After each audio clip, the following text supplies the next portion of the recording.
Dobrý deň, vážení diváci. Dnes opäť uvádzame rubriku Kolotoč histórie. Značka Walter je v našom prostredí známa vďaka špičkovým leteckým motorom používaných v celej rade československých lietadiel. Zakladateľ Jozef Walter otvoril svoju zámošnickú dielňu v Prahe Smíchov v roku 1898. Spočiatku montoval bicykle z dovezených komponentov britskej značky BSA.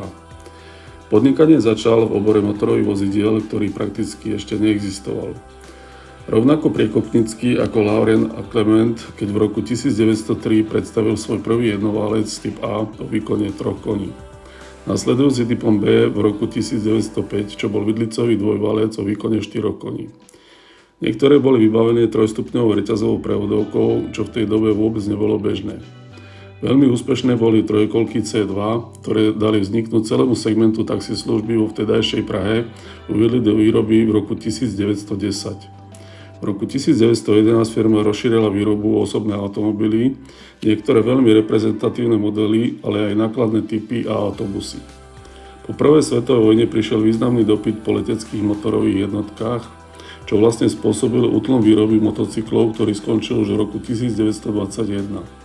Ale vo vývoji športových typov sa pokračovalo naďalej. Koncom 50. rokov dodané motory značky Walter do ČZ Strakonice dali vlastne vzniknúť povojnovému oboru cestných pretekárskych motocyklov tejto ďalšej významnej svetovej značky. Vážení diváci, ak sa vám naše video páčilo, sledujte nás aj naďalej a dajte nám like.